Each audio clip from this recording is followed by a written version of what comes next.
ಬರಲೇ ನಾನು ಏನು ಇವಾಗ ನಿನಗೆ ಅನ್ಯಾಯ ಮಾಡ್ತಿಲ್ಲ ತಾನೇ. ಅದು ಯಾಕೆ ಬಂದ್ಬಿಟ್ಟು ಆಗ್ಲೂ ರಾತ್ರಿ ನಾನು ಕಾಟ ಕೊಡ್ತಾ ಇದೀಯಾ? ಕಣ್ಣು ಮುಚ್ಚಿದ್ರು ನೀನೇ, ಕಣ್ಣು ಬಿಟ್ಟು ನೀನೇ, ಆ ಕಡೆ ನೋಡಿದ್ರು ನೀನೇ, ಈ ಕಡೆ ನೋಡಿದ್ರು ನೀನೇ. ನನಗಂತೂ ನಿನ್ನ ಕಾಟ ಸಾಕಾಗಿ ಹೋಗ್ಬಿಟ್ಟೈತೆ.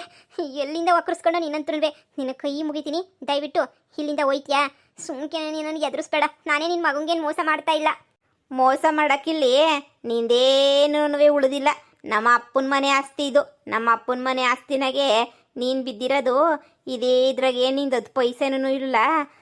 ಆದ್ರೂ ನೀನು ಏನ್ರೂ ಓವರ್ ಆ್ಯಕ್ಟಿಂಗ್ ಮಾಡ್ತಾವಳಲ್ಲ. ಅವಳಿಗೊಂದು ಸರಿಯಾದ ಟೇಮ್ ಬರಲಿ ಅಂತ ಕಾಯ್ಕೊಂಡಿವ್ನಿ. ಬಂದ ಮೇಲೆ ಹೇಳ್ತೀನಿ ಹೆಂಗೆ ಹೇಳ್ಬೇಕು ಹಂಗೆ. ಅಬ್ಬ ಅದು ನಿಮ್ಮಪ್ಪಂದೇ ಆಸ್ತಿ, ನಾನೇ ನಂದು ಅಂತ ಹೇಳಿದ್ನಾ? ಇವಳನ್ನ ಮದುವೆ ಮಾಡ್ಕೊಂಡ್ರದು ನಿನ್ನ ಆಸ್ತಿ ಅಂತಾನೆ ತಾನೇ ಮದುವೆ ಮಾಡ್ಕೊಂಡ್ರದು. ಯಾಕ್ಲ ಗುಬ್ಬಾಳ್ಡು ಮರ್ತೋಗ್ಬಿಟ್ಟ? ನಮ್ಮ ಅಪ್ಪನ ಆಸ್ತಿ ಅನ್ನೋದೇ ಮರ್ತೋಗ್ಬಿಟ್ಟ ನೀನು. ನಾನು ಸತ್ತಿದ ತಕ್ಷಣ ಏನಿಯಾ ಈ ಸಾವುಕತೀನಿ ಅಂತ ಹೇಳ್ಬಿಟ್ಟು ಹೆಸರಿಕೊಂಬಿಟ್ಟು ಇವಳನ್ನ ಕರ್ಕೊಂಬಂದ್ಬಿಟ್ಟು ಮನೆನಾಗೆ ನಂದೇ ಇದೆಲ್ಲ ಆಸ್ತಿ ಅಂತ ಹೇಳ್ಬಿಟ್ಟು ಮದುವೆ ಮಾಡ್ಕೊಂಬಿಟ್ಟಲ್ಲ. ಐತೆ ನಿಂಗೆ. ನಿಮ್ಮ ಅಪ್ಪ ಕೊಟ್ಬಿಟ್ಬಿಟ್ಟಿದ್ದ ನಿನಗೆ. ಓ ನೋಡು, ಏನನ್ನ ಹೊಸಿ ಶಾನೆ ಮಾತಾಡ್ದೋ. ನನ್ನ ಮಗಂಗೊಂಚೂರು ನೋವಾಯ್ತು. ನೀನು ಕರ್ಕೊಂಡೋಗ್ಬಿಡ್ತೀನಿ ನಾನಿರೋ ಜಾಗಕ್ಕೆ. ಈಗ ನನ್ನ ಗಂಡನ ನೈಸ್ ಮಾಡಿಬಿಟ್ಟು ಆಸ್ತಿ ಎಲ್ಲ ನಾನು ನನ್ನ ಮಗಳಿಗೆ ಹೆಸ್ರು ಬರೀ ಅಂತ ಹೇಳ್ಬಿಟ್ಟು ಕೇಳಬೇಕು. ಇಲ್ಲ ಅಂದ್ರೆ ಆಗೋದಿಲ್ಲ ಅಲ್ವಾ? ಮಾಡ್ತೀನಿರು. ಮಳ್ಳಿ ಮಿಂಚುಳ್ಳಿ ಇವಳು ಬತ್ತಾವಳ. ಬಾ ರೀ ಯಜಮಾನ್ರೇ, ಇದೇನೆ ನಾನೇನಾರ ತೆಪ್ಕಿಪ್ ಮಾಡಿದ್ನೇನೆ? ಇದೇನೆ ಮುರ್ವಾದಿ ಕೊಟ್ಬಿಟ್ಟು ಮಾತಾಡಿಸ್ತಿದ್ಯಲ್ಲೇ? ನಾನೇನ ತೆಪ್ಕಿಪ್ ಮಾಡಿದ್ನಾ? ಥೂ ಸುಮ್ಕಿರಿ. ನೀವ್ಯಾಕೆ ತೆಪ್ಪು ಮಾಡ್ತೀರಾ? ನೀ ಭಾಳ ಒಳ್ಳೆಯವರಲ್ವಾ? ನೀವೆಲ್ಲ ತೆಪ್ಪು ಮಾಡೋರೇ ಅಲ್ಲ. ರೀ ಬನ್ನಿ ಬನ್ನಿ. ಅಯ್ಯೋ ಊಟ ಮಾಡಿಬಿಟ್ಟು ಯಾವಾಗ ಊಟ ಮಾಡಿದ್ದೋ ನೀವು? ನನ್ನ ಕೈಯಾರನೇ ಇಕ್ಕೊಡ್ಲಿಲ್ಲ. ಇಷ್ಟು ದಿನ ಮಗಳು ಟೆನ್ಷನ್ನಾಗೆ ನಾನಂತೂ ಉಣ್ಣಕ್ಕೂ ಇಕ್ತಿರಲಿಲ್ಲ, ಏನೂ ಇಕ್ತಾ ಇರಲಿಲ್ಲ. ಈಗ ನೋಡಿದ್ರೆ ಪಾಪ ನೀವು ನೋಡಿ ಬಡಕ್ಲಾಗೋಗ್ಬಿಟ್ಟಿದ್ದೀರಾ. ಬನ್ನಿ ಒಳಗಡೆ ಬನ್ನಿ, ಬನ್ನಿ. ಅನ್ನ ಸಾರು ಮಾಡಿಕ್ಕಿವ್ನಿ, ತಂದಿಕ್ತೀನಿ. ಗಡತ್ತಾಗ ತಿಂದ್ಬಿಟ್ಟು ಮನೆ ಕಳಿರಂತ ಬನ್ನಿ. ಇದೇನಪ್ಪ ನಾನು ಕಾಣ್ತಾ ಇಲ್ಲ ತಾನೇ? ನಾನು ಎಂಡ್ರೈ ತಾನೇ ಇವಳು ಬಂದ್ಬಿಟ್ಟು ಇದೇನಪ್ಪ ನನ್ನ ಹತ್ರ ಈ ಪಟ್ಟಿ ನೈಸ್ ಮಾಡ್ತಾವಳಲ್ಲ. ಒಂದು ದಿನಕ್ಕೂ ಕ್ಯಾರೆ ಅಂದಿದ್ದವಳು. ಅದು ಪರವಾಗಿಲ್ಲ ಬಿಡು, ನಾನೇ ಇಕ್ಕೊಂಬಿಟ್ಟು ತಿಂತೀನಿ. ಈ ಮಳ್ಳಿ ಯಾಕೆ ಈ ಪಾಟಿ ನಾಟಕ ಆಡ್ತಾವಳೆ ಅಂತ ನಂಗೆ ಸಂದ ಗೊತ್ತು. ಲೇ ಸಾವ್ಕತ್ತಿ, ನೀನು ಅನ್ಕೊಂಡಿದ್ದೇನೂ ಆಗಲ್ಲ. ನಿನ್ನ ಮಗಳಿಗೆ 10 ಪೈಸೆ ಆಸ್ತಿನೂ ಸಿಗಕ್ಕಿಲ್ಲ. ಯಾಕಂದರೆ ಈ ಆಸ್ತಿ ಎಲ್ಲನೂ ನಮ್ಮಪ್ಪ ನನ್ನ ಹೆಸ್ರಿಗೆ ಬರೆದಿದ್ದು. ಈ ಗುಬ್ಬಾಳ್ ನನ್ನ ಮಗನ ಹೆಸ್ರಿಗೆಲ್ಲ ಬರೆದಿದ್ದು. ನೀನೇನು ಕಿತ್ತು ತೊಳ್ಳಾಕಿದ್ರೂ ಈ ಆಸ್ತಿ ಪೂರ ನನ್ನ ಮಗಂದೇನೇನಿಯ. ನನ್ನ ಮಗನ ಹೆಸ್ರಿಗೆ ನಂಗೆ ಸಾಯಕ್ಕಿಂತ ಮುಂಚೆನೇನಿಯ ವಿಲ್ ಬರೆದಿಕ್ಬಿಟ್ಟು ಸತ್ತೀವ್ನಿ. ನಿನ್ನಂತ ಕಿತ್ತೋದಳು ಬತ್ತಾಳೆ ಅಂತ ಏನು ಗೊತ್ತಿರಲಿಲ್ಲ. ಆದರೂ ಯಾಕೆ ಬೇಕು ಅಂತ ಹೇಳ್ಬಿಟ್ಟು ನಾನೇನಿಯ ನನ್ನ ಮಗನ ಹೆಸ್ರಿಗೆ ಬರೆದಿದ್ದೀನಿ. ಅದು ಏನು ಕಿತ್ತಾಕಂತೀಯೋ ಕಿತ್ತಾಕ. ಬನ್ನಿ ಒಳಗಡೆ ಹೋಗೋಣ. ಬನ್ನಿ. ಬಂದೆ. ಓಹೋ ಏನು ಎಂಡ್ರು ಜಾಸ್ತಿ ಪಿರುತಿ ಮಾಡ್ತಾವಳು ನಿಮ್ಮನ್ನ. ಅಯ್ಯೋ ಈ ಪಿರುತಿಗೆ ಸೋತೆ ಹೋಗ್ಬಿಡ್ತೀರೇನೋ ನೀವು. ಅಯ್ಯೋ ಎಂದನ್ನು ಕ್ಯಾರೆ ಅಂತನೂ ಮಾತಾಡಿಸ್ತಿರಲಿಲ್ಲ. ಅದೇನೋ ಇವತ್ತು ನನ್ನ ಮೇಲೆ ಶಾನೆ ಪಿರುತಿ ಉಕ್ಕೋಕೆ ಬಂದ್ಬಿಟ್ಟೈತಿ ಇವಳಿಗೆ. ಈಗ ನೋಡಿ ಬಂದ್ಬಿಟ್ಟು ಹೆಂಗೆ ಪಿರುತಿಯಾಗಿ ಮಾತಾಡ್ತಾವಳೆ ಅಂತ ಹೇಳ್ಬಿಟ್ಟು. ಅದು ಯಾಕೆ ಅಂತ ಗೊತ್ತಿಲ್ಲ. ಹೋದ್ಮೇಲೆ ಗೊತ್ತಾಯ್ತದೆ ಅವಳಿಗೆ. ಹೋಗಿ ತಿಳ್ಕ ಹೋಗಿ. ಬಂದೆ ಒಂದು ನಿಮಿಷ. ಹೋಗು ಬಡ್ಡಿ ನನ್ನ ಮಗನೇ ಹೋಗು. ಆಸ್ತಿ ಜಮೀನು ಎಲ್ಲ ನನ್ನ ಮಗನ ಹೆಸ್ರಿಗೆ ಬರ್ದಿಕ್ಕೆ ಸತ್ತಿದ್ದೀನಿ ನಾನು. ಏನು ಇವನು ಕೊಂಡ್ಬಿಟ್ಬಿಟ್ಬಿಟ್ಟವನೇ ಅನ್ನಂಗೆ. ಹೇಳ್ತಾನೆ 2ನೇ ಮದುವೆ ಮಾಡ್ಕೊಳಕ್ಕಿಲ್ಲ ಅಂತ ಬೊಗಳ್ಬಿಟ್ಟು 2ನೇ ಮದುವೆ ಮಾಡ್ಕೊಂಬಿಟ್ಟವನಲ್ಲ ಕೊಂತ್ರಿ ನನ್ನ ಮಗ. ನನ್ನ ಮಗಂಗೂ ಗೊತ್ತಿಲ್ಲ ನನ್ನ ವಿಲ್ ಬಗ್ಗೆ. ಆಸ್ತಿ ಪತ್ರ ತೆಗಿಗಂಟೆ ಎಲ್ಲಿ ಗೊತ್ತಾಯ್ತದೆ? ತೆಗೆದ್ಮೇಲೆ ಗೊತ್ತಾಯ್ತದೆ. ಐತೆ ನಿಮ್ಗೆ ಎಲ್ಲನೂ. ರೀ ಶೆಕೆ ಏನಾರು ಆಯ್ತಾಯ್ತಾ? ಫ್ಯಾನ್ ಏನಾರು ಹಾಕ್ಲಾ? ಅಯ್ಯೋ ಬೇಡ ಏನು ಬೇಡ. ಅಲ್ಲ ನೀನು ಇಷ್ಟೊಂದು ಸಣ್ಣಗೆ ನೋಡ್ಕೊಂತಿದ್ರಿ ನೀನು. ನಂಗೆ ಒಂದು ಕ್ಷಣ ಗಾಬರಿ ಆಯ್ತೈತೆ. ಇದೇನು ಹಿಂಗೆ ನೋಡ್ಕೊತಾ ಇದೆಯಲ್ಲ ಅಂತ ಹೇಳ್ಬಿಟ್ಟು. ಅಂತಂದ್ರೆ ನೀನು ಇಷ್ಟೊಂದೆಲ್ಲ ಮಾತಾಡ್ಬಿಟ್ರೆ ನಂಗೆ ಶಾನೆ ಭಯ ಆಯ್ತದೆ. ಪರವಾಗಿಲ್ಲ ನಾನೇನೇ ಫ್ಯಾನ್ ಬೇಕಾದ್ರೆ ಹಾಕತ್ತೀನಿ. ಅಯ್ಯೋ ಶಿವನೇ, ಗಂಡ ಹೆಂಡತಿ ಅಂದಮೇಲೆ 100 ಬರ್ತದೆ 100 ಹೋಯ್ತದೆ. ನೀವು ಹೊಸಿ ಸುಮ್ಮನೆ ಕುಂತ್ಕೊಳ್ಳಿ. ಬಂದೆ.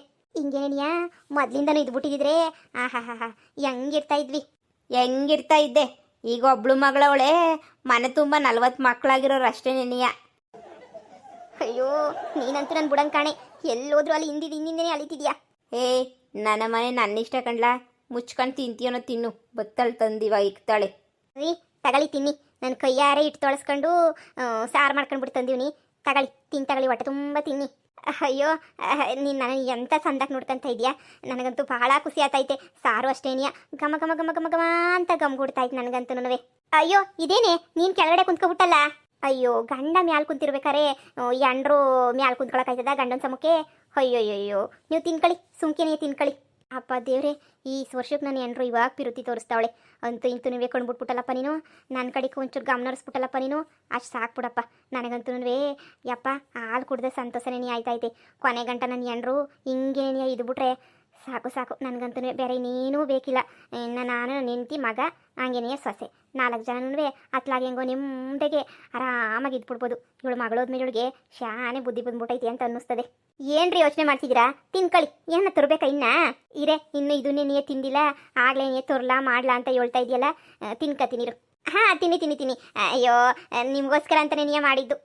ಸೊಸೆ ಬೇರೆ ಮನೆಗಿರ್ಲಿಲ್ಲ, ಅದಕ್ಕೆ ನಾನೇ ಅತ್ಲಾಗ ಮಾಡಿದೆ. ಮತ್ತೆ ರೀ ನಮ್ದು ಎಲ್ಲನೂ ಹೊಲ ಎಲ್ಲನೂ ಎಷ್ಟು ಎಕರೆ ಐತಿ ಹೇಳಿ? ನಮ್ಮದು 8 ಎಕರೆನೋ ಏನೋ ಇರಬೇಕೆ. ಯಾಕೆ ಅದು ಎಲ್ಲ ಸೇರಿ 8-10 ಇರಬೇಕು ಅನ್ನಿಸ್ತದೆ. ಹೌದೇನು 8-10 ಎಕರೆ ಐತೇನು? ನನಗೇನು ಸರಿಯಾಗಿ ಗೊತ್ತಾಯ್ತದೇನ್ರಿ? ಓದಿಲ್ಲ ಬರ್ದಿಲ್ಲ, ಅಡಿಕೆ ತೋಟ ಅದು ಇದು ಗೊತ್ತಷ್ಟೇನಿಯ. ಅಷ್ಟು ಬಿಟ್ಬಿಟ್ರೆ ಇನ್ನು ಮನೆ ಒಂದು ಗೊತ್ತಪ್ಪ. ಇನ್ನು ಹೊಲ ಫಲ ನನಗೇನು ಗೊತ್ತಿರ್ತದೆ? ಅದಕ್ಕೇನಿಯ ಕೇಳ್ದೆ ಅಷ್ಟೇನಿಯ. ಎಲ್ಲ ತೋಟದಾಗೆಲ್ಲ ಸಂದಾಗ ಬರ್ತದಲ್ವೇ? ಹೂನೇ ಎಲ್ಲ ಸಂದಾಗ ಗೊತ್ತಾಯ್ತಲ್ಲ. ನೀನೇ ಅಲ್ವೇನೆ ಎಲ್ಲ ವ್ಯವಹಾರ ನೋಡ್ಕೊಂತ ಇರೋದು. ಇದೇನು ಹಿಂಗೆ ಹೇಳ್ಬಿಟ್ಟಲ್ಲ ಒಳ್ಳೆ ಇದ್ರಾಗೆ. ಯಾಕೆ ಹಿಂಗೆ ಕೇಳ್ತಿದ್ಯಾ? ಯಾಕೂ ಇಲ್ಲ ರೀ, ಸುಮ್ಕೆ ಕೇಳಿದೆ. ರೀ ನಮ್ಮ ಮಗಳು ಭಾಳ ಕಷ್ಟದವಳೆ. ಅಲ್ಲಂತೂ ಕಷ್ಟ ಅಂದರೆ ಕಷ್ಟ ರೀ ಅಲ್ಲಂತೂ. ಅದಕ್ಕೆ ನಾನು ಏನು ಅನ್ಕೊಂಡಿದ್ದೀನಿ ಅಂತಂದರೆ, ಆಸ್ತಿನ ಎಲ್ಲನೂ ಅತ್ಲಾಗ ನನ್ನ ಮಗಳ ಹೆಸ್ರಿಗೇನೇನಿಯ ಬರ್ಕೊಟ್ಬಿಡನಿ. ಗೊಂಡೋ ತೊಂಡೋ ಹೆಂಗ ಒಂದು ಜೀವನ ಮಾಡ್ಕೊಂಡು ಹೋಯ್ತಾನೆ. ಆದರೆ ನನ್ನ ಮಗಳು ರೀ ಅಯ್ಯೋ ಪಾಪ ಅನ್ನಿಸ್ತದೆ. ಅವ್ರ ಮನೆನಾಗೆ ಗುಡಿಸ್ಲಾ, ಆ ಗುಡಿಸ್ಲನಾಗೆ ಹೆಂಗೆ ಬಾಳ್ತಾಳೆ ನೀವೇ ಹೇಳಿ. ಅದಕ್ಕೆ ಈ ಮನೆನೂ ಒಂದು 6-7 ಎಕರೆ ಜಮೀನು ನನ್ನ ಮಗಳ ಹೆಸ್ರಿಗೆ ಕೊಟ್ಬಿಟ್ರೆ, ಬೇಕಾದ್ರೆ ನಿಮ್ಮ ಮಗನ ಹೆಸ್ರಿಗೆ ಒಂದು 2 ಎಕರೆ ಕೊಟ್ಟರು ಆಯ್ತದೆ. ಗೊಂಡಲ್ವೇ ಹೆಂಗೋ ಜೀವನ ಸಾಗಿಸ್ಕೊಂಡು ಹೋಯ್ತಾನೆ. ಅಲ್ಲ ಅದಕ್ಕೆ ಹೇಳಿದ್ದು ನಿಮಗೆ, ಮಗಳು ಅಂತಂದ್ಮೇಲೆ ನಿಮಗೂ ಪಿರುತಿ ಇದ್ದೇ ಇರ್ತದಲ್ವಾ. ಅದಕ್ಕೆ ಈ ಮನೆ ಹಂಗೆ ಒಂದು 7 ಎಕರೆ ಹೊಲ ಕೊಟ್ಬಿಡನ್ರಿ. ಅವ್ರಿಗೇನೇನಿಯ ಅವಳು ಹೆಂಗೋ ಇಲ್ಲೇನಿಯ ಬಂದು ಸಂದಕ್ಕೆ ಇಕ್ತಾಳೆ. ಅಯ್ಯೋ ಮಳ್ಳಿ ಮಿಂಚುಳ್ಳಿ, ನೀನಿಂತ ಕಂತ್ರಿ ಕೆಲಸ ಮಾಡ್ತೀಯ ಅಂತ ಗೊತ್ತು ಕಣ್ಲೆ. ಅನ್ಕಂಡೆ ಯಾಕೆ ಈ ಪಾಟಿ ನೈಸ್ ಮಾಡ್ತಿದ್ದೆ ಈ ಗೂಬೆ ನನ್ನ ಮಗನ್ನ ಅಂತ. ಇವಾಗ ಅಂತ ಗೊತ್ತಾಯ್ತು ಬಿಡು. ಆಸ್ತಿನಂತ ಆಸ್ತಿ. ಬರಸ್ಕ ಪಾಪ ನಿಮ್ಮ ಅಪ್ಪ ಅಲ್ಲಿ ಮಾಡಿಕ್ಬಿಟ್ಟವನಲ್ಲ, ಬರಸ್ಕ. ಸದ್ಯ ನನ್ನ ಮಗನ ಹೆಸ್ರಿಗೆ ಮಾಡಿಕ್ಕಿರೋದು ಒಳ್ಳೇದೇ ಆಯಿತು. ಇಲ್ಲ ಅಂದಿದ್ರೆ ನನ್ನ ಮಗನಂತೂ ಬೀದಿಗೆ ತಂದುಬಿಟ್ರು ಇವಳು. ಲೇ ಇದೇನೇ ಹೇಳ್ತಾ ಇದೆಯಾ ನೀನು? ಇದೇನು ಅಂತ ಹೇಳ್ತಾ ಇದೆಯಾ ನೀನಂತಂದ್ರೆ? ಅಲ್ಲ ಎಲ್ಲ ಆಸ್ತಿನೂ ಮಗಳ ಹೆಸ್ರು ಬರ್ಕೊಟ್ಬಿಟ್ರೆ ಆಮೇಲೆ ನನ್ನ ಮಗ ಏನ್ಲೇ ಆಗ್ಬೇಕು? ಅವನು ಊರು ಜನ ಎಲ್ಲ ಉಕ್ಕೊಳಕ್ಕಿಲ್ವೇನೆ? ಇದು ನೋಡಿದ್ರೆ ಹಿಂಗೆ ಹೇಳ್ತಿದ್ಯಲ್ಲ ನೀನು, ಆಸ್ತಿ ಎಲ್ಲ ಬರ್ಕೊಡು ಅಂತ ಹೇಳ್ಬಿಟ್ಟು. ಇದು ಯಾವ ಸೀಮೆನೆ ಹೇಳೆ? ಅಲ್ಲ ಪಾಪ ಬಂದಿರೋ ಸೊಸೆ ಏನು ಅನ್ಕೊಳಕ್ಕಿಲ್ಲ. ನಾವೆಲ್ಲ ಆಸ್ತಿನ ನಿನ್ನ ಮಗಳ ಹೆಸ್ರಿಗೆ ಅಂತ ಬರ್ಕೊಟ್ಬಿಟ್ರೆ ಯೋಚನೆ ಮಾಡು. ಅವಳೆ ತಾನೇ ಪಿರುತಿ ಮಾಡ್ಬಿಟ್ಟು ಮದುವೆ ಮಾಡ್ಕೊಂಡಿದ್ದ ಹುಡುಗ ಸಾಕ್ತಾನೆ ನೋಡ್ಕೊಂತಾನೆ ಬಿಡು. ಇದೇನ್ರಿ ಹಿಂಗೆ ಹೇಳ್ತಿದ್ದೀರಾ? ಇದೇನು ಹಿಂಗೆ ಹೇಳ್ತಿದ್ದೀರಾ? ನೀನು ಎಂಡ್ರು ಸತ್ತೋದಾಗ ನಾನು ತಾನೇ ಎಲ್ಲನೂ ಬಂದ್ಬಿಟ್ಟು ಮುಂದೆ ನಿಂತ್ಕೊಂಡು ಎಲ್ಲರನ್ನೂ ಸಾಕಿ ಮಾಡಿ ಸಲಿಹಿದ್ದು. ಇವಾಗ ನನ್ನ ಮಗಳು ಕಷ್ಟದಗಳಪ್ಪ, ಅದಕ್ಕೆ ನೀ ಏನೋ ಒಂಚೂರು ಸಹಾಯ ಮಾಡು ಅಂತ ಹೇಳಿದ್ರೆ ನೀನು ನೋಡಿ ಹೆಂಗೆ ಹೇಳ್ತಿದ್ಯಾ ಅಂತ ಹೇಳ್ಬಿಟ್ಟು. ಅದೆಲ್ಲ ಗೊತ್ತಿಲ್ಲ ರೀ, ನಾನು ಈಗಲೇ ಹೇಳಿದ್ದೀನಿ ನನ್ನ ಮಗಳ ಹೆಸ್ರಿಗೆ ಏನೇ ಆಸ್ತಿ ಬರ್ಕೊಡ್ಬೇಕು. ನೀವು ಹಿಂಗೆ ಹೇಳ್ರೆ ನಿನ್ನ ಮಗಂಗೆ 2 ಎಕರೆ ಹೊಲನೂ ಸಿಗಕ್ಕಿಲ್ಲ ಅಷ್ಟೇನಿಯ. ಎಲ್ಲ ನನ್ನ ಮಗಳ ಹೆಸ್ರಿಗೆ ಬರ್ಸ್ಬಿಡ್ತೀನಿ. ಈಗಲೇ ಹೇಳಿದ್ದೀನಿ ನೋಡಿ, ನನ್ನ ಮಗಳಿಗೆ ಮಾತು ಕೊಟ್ಟಿದ್ದೀನಿ. ಇನ್ನೊಂದು 28 ದಿನ ಐತೆ. ಇನ್ನು 28 ದಿನದಾಗೆ ಆಸ್ತಿ ಎಲ್ಲ ಅವಳ ಹೆಸ್ರಿಗೆ ಬರ್ಕೊಟ್ಬಿಟ್ಟು ಅವಳನ್ನೇ ಕರ್ಕೊಬಂದು ಈ ಮನೆಗೆ ಇರಿಸ್ಕೊಂತೀನಿ ನಾನು. ನಿಮ್ಮ ಮಗಂಗೆ ಅದೇನು ಹೇಳ್ಕೊತೀರೋ ಹೇಳ್ಕೊಬಿಡಿ. ನಾನಂತೂ 10 ಪೈಸೆ ಜಮೀನು ಕೊಡಕ್ಕಿಲ್ಲ. ಲೇ ಈ ಥರ ಅನ್ಯಾಯ ಮಾಡಬೇಡ್ವೆ. ಈ ಥರ ಅನ್ಯಾಯ ಮಾಡಬೇಡ ಕಣ್ಲೇ. ನಾನೇನು ಅನ್ಯಾಯ ಮಾಡ್ತಿಲ್ಲ, ನನಗೆ ಗೊತ್ತು ನಾನು ಏನು ಮಾಡ್ತಾ ಇವನಿ ಅಂತ ಹೇಳ್ಬಿಟ್ಟು. ನೋಡಿ ನಾನು ಈಗಲೇ ಹೇಳ್ತಾ ಇದ್ದೀನಿ, ಒಂದು 15 ದಿನ ಟೈಮ್ ಕೊಡ್ತೀನಿ. 15 ದಿನದಾಗ ಆಸ್ತಿ ಪಾಸ್ತಿ ಎಲ್ಲನೂ ನನ್ನ ಮಗಳ ಹೆಸ್ರಿಗೆ ಬರ್ಕೊಡಿ. ಇದೇನೇನೋ ನಿಮ್ಮ ಹೆಸ್ರನ್ನಾಗ ತಾನೇ ಎಲ್ಲ ಆಸ್ತಿ ಇರೋದು. ಇದೆಲ್ಲ ನಿಮ್ಮದೇ ತಾನೇ ಆಸ್ತಿ. ಅಷ್ಟೆಲ್ಲ ಇದ್ಮೇಲೆ ಮತ್ತೆ ಯಾಕೆ ಯೋಚನೆ ಮಾಡ್ತಾ ಇದ್ದೀರಾ? ಇಂದು ಮುಂದೆ ನಿಮ್ಮ ಇಷ್ಟ, ನಿಮ್ಮ ಆಸ್ತಿ ನೀವು ಯಾರಿಗೆ ಬೇಕಾದ್ರೂ ಬರ್ಕೊಡ್ಬೋದು. ನನ್ನ ಮಗಳಿಗೆ ಏನೇ ಬರ್ಕೊಡ್ಬೇಕು. ಇಲ್ಲ ಅಂತಂದರೆ ನಾನೇ ಸುಮ್ಕೆ ಬಿಡೋಕ್ಕಿಲ್ಲ. ನಿಮಗೂ ಗೊತ್ತು ನಾನು ಏನು ಅಂತ ಹೇಳ್ಬಿಟ್ಟು ಗೆಪ್ತಿ ಕಳಿ. ಅಯ್ಯೋ ಒಳ್ಳೆ ಪೊಜಿಟಿಗೆ ಬಂತಲ್ಲ. ಅದು ಬೇರೆ ಈ ಆಸ್ತಿ ಎಲ್ಲ ನನ್ನ ಹೆಂಡತಿ ಹೆಸ್ರನಾಗ ಇರೋದು. ಪತ್ರಗಳು ಈಗ ನನ್ನ ಹೆಂಡತಿ ಹೆಸ್ರನಾಗೆ ಆಸ್ತಿ ಇರ್ತದೆ. ಈಗ ನಾನು ಪತ್ರಗಳೆಲ್ಲ ಹುಡುಕಿ ಮಾಡಿ, ಅಯ್ಯೋ ದೇವ್ರೆ ಇವಳು ಇದಕ್ಕೆ ನಾನು ಸಂತಕ್ಕೆ ನೋಡ್ಕೊತಾ ಇದ್ದಿದ್ದು ಇವತ್ತು. ಅಯ್ಯೋ ದೇವ್ರೆ ನೀನೇ ಕಾಪಾಡಪ್ಪ.